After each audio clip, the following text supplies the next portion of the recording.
Hi, this is JJ Gadd, Jennifer Jallo Gadd from JenniferSpeaks.com, from J Gadd on Instagram, social media, and I am coming to you. It's been a while because I have been crazy busy and overwhelmed with a lot of things that's going on in my life that I've had to put my online business aside while I handle all of these things.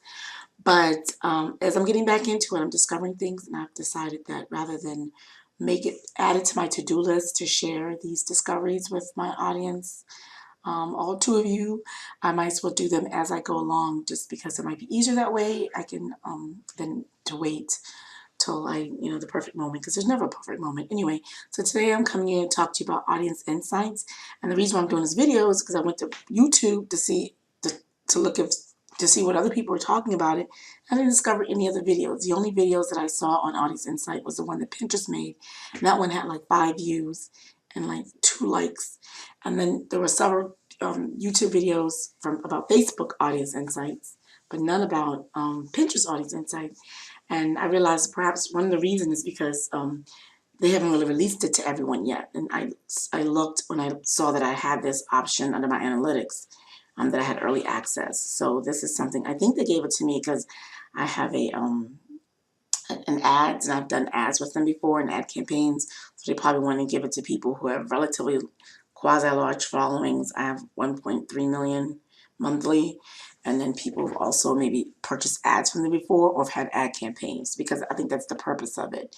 But I think even if you haven't purchased ad campaigns, you can use the Audience Insights to build your analytics. One of the things I'm doing now for building my business is I'm taking pins that have done really well but have not converted into sales, or not converted into necessarily new subscribers to my blog or more traffic, or converted really into some money, and to rejiggering them, going back and addressing, assessing, moving around, changing things, and making them so they're more click worthy, and they're something that I can convert them into actual sales, because it's great to inspire, to educate, inform, edify people, but also at the end of the day, this is a business as well. So I need to also convert some of those people on these fans and these audiences into some sort of and to monetize them.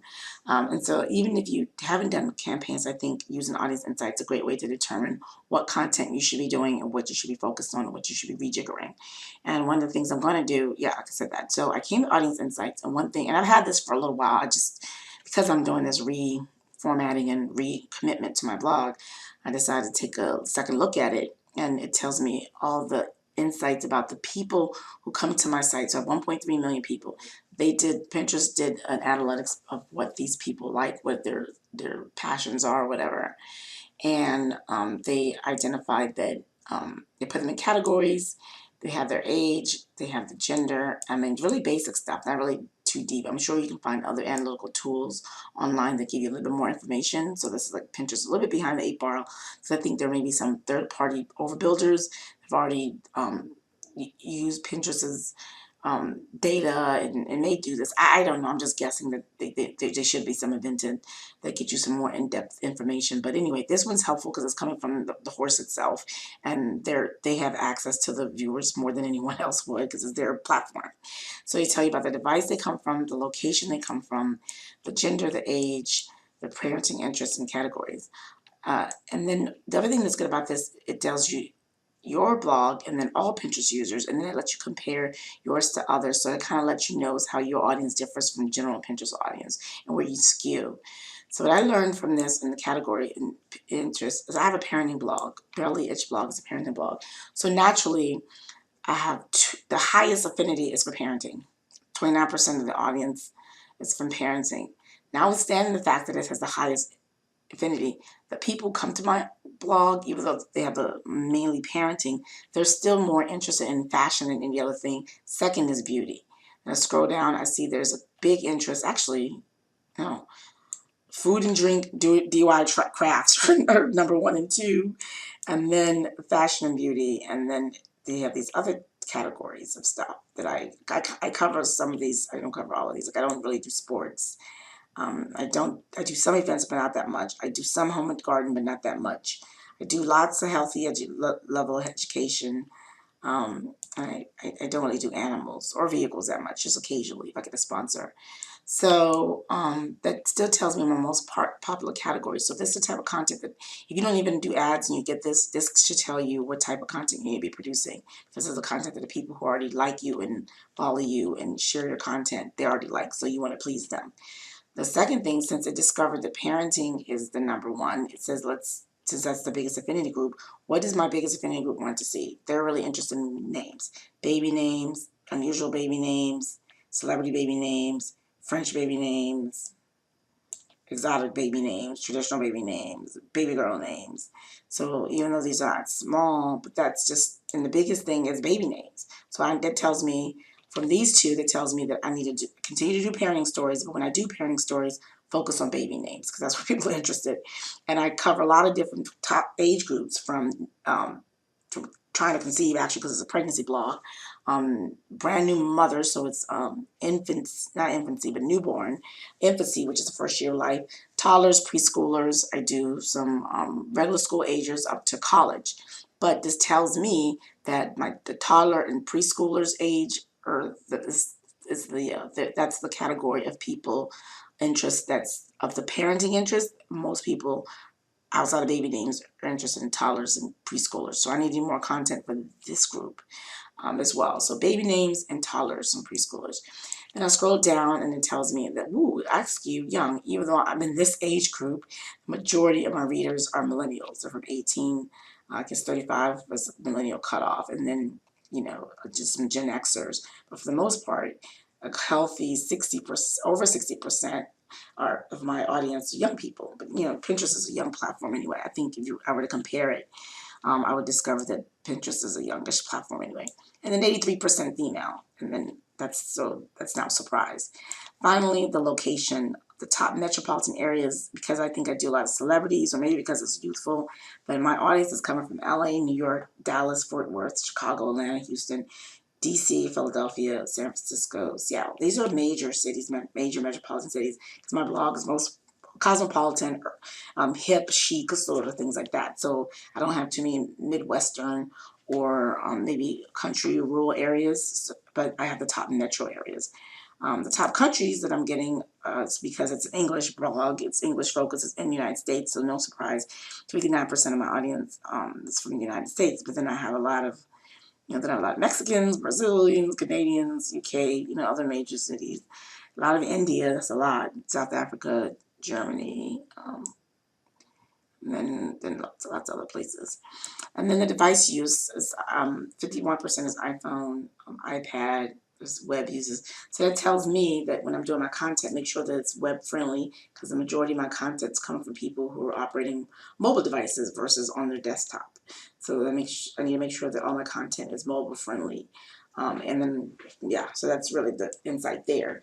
So the next set of insight I'm discover is that when I compare my audience to the regular Pinterest audience, audience one, audience two, this is what I learned. I learned that that I overskew for parenting, which I already know, but then also I overskew for fashion and beauty. So I have more of my audience interested in fashion and beauty compared to the overall Pinterest audience. Pinterest is in purple, see, purple, Pinterest, blue. Um, and and that's for most categories that I'm over. I'm trying to think, is there anything, okay, so there are more, naturally this makes sense, there's more Pinterest people interested in art than my audience. So that makes sense, 'cause I really don't blog about art that much. Over here, of course, mainly a lot of my audience is interested in baby names compared to most Pinterest users are not. You know, even though a lot more people are considered, anyway, this is interesting. Gonna skip ahead over here. This tells me also that my audience skews more younger than the general Pinterest audience. Only 25% of Pinterest audience is 18 to 24, 20, compared to 33% of my audience. So I have more younger people as readers and followers of my blog on Pinterest anyway than general Pinterest audience. So I'm also over indexing on this next young age, 25 to 34. So it tells me it's pretty youthful. So if I'm going to be reaching out to brands or the like, and putting together a media kit or updating my media kit, I can say that I can within the, emphatically say or state, let them know that my audience is quite young. They're parenting, which I already say they're parents, they're young, they're millennials. But this is kind of like just proof of that, that they're younger, skew younger. And then I have more females than Pinterest. Pinterest is 70% females, and I have more female audiences than even Pinterest. So I'm very heavily young female people interested in parenting. And then finally, um, um, Pinterest is worldwide. It's an international platform, but I overskew 59. It's the majority of mine. Compared to 33% of Pinterest audiences um, comes from America. I'm not surprised about that. For Metro, so I slightly have more LA, slightly have more New York. So I'm only slightly more than Pinterest on these other cities, the metro cities, but yeah, that's still interesting. And then finally, device. A lot more of mine come from mobile compared to the Pinterest. 31% of Pinterest audience are reviewing it on the web compared to only 28% of mine. So I'm still heavily mobile. And the fact that there's so much more iPhone users are known for just being able to be more willing to spend money on apps versus Android users that prefer free platforms. iPhone users have, especially if they use Mac as well. Desktop, they maybe have more money, have more access, and are more affluent. So this tells me that my audience is, and I can emphatically tell a brand or partner that my blog, my brand is it's heavy female, young, youthful, millennial females, parenting, interested in parenting, fashion, that are also more affluent. So that's the insight I got from that. And so then from there, they allow me to create a campaign. I hope there's no personal information when I go back in here. No, good. So from there, I can do it. And this is similar to what Facebook does. I can create a campaign based on, so either build awareness of my brand or get video views on the video, or these are passive ones, I guess. And then, yeah, so I can build campaigns based on the insights that I got um, from that information. Ooh, I'm so sorry. Anyway, I need to go to sleep. So that's it. So yeah, it's 12:44 a.m. Hope that's helpful to anyone just to know behind the scenes. I don't know if it's later on they're going to do something more. And looking at it 1.3, it's a little bit behind. I have 1.4 monthly subscribers, 1.4 million monthly subscribers, and I had a huge dip recently in daily viewers. I don't know why. The witnesses went back up though. Probably because I stopped blogging a lot because I just had a lot of stuff going on, so I might have been plummeted. But stuff that's coming back up a little bit. Anyway, yeah, that's a huge drop from October 1 to October 2. Sheesh. Yeah, my blog was down. Anyway, so that's it. So what I'm going to do is take this pen here, which goes to, I'm too tired, I'm going to do it today, which goes to Shop Style, and see if I can connect it. Instead of connected to Shop Style, I'm going to connect this to my own blog, because I haven't earned any. It's got 5,000 repins and 107 clicks and 1,000 saves. But these clicks haven't converted much for me yet. So you click there, you can get these pants. You should be able to get these shoes. I don't have the shoes on here. Maybe they sold out. I probably need to update this. But anyway, so what I was going to try to do, since I haven't converted, is to, instead of having this go to ShopStyle, a website, I was going to have this go to, I was going to connect this instead to my blog. So maybe if someone sees my article related to it, they're more likely to purchase compared to, because I know a lot of bloggers won't buy from ShopStyle because they know that money is going to go to another blogger and they'd rather not do that. But that's just like hating bloggers or just strategic bloggers.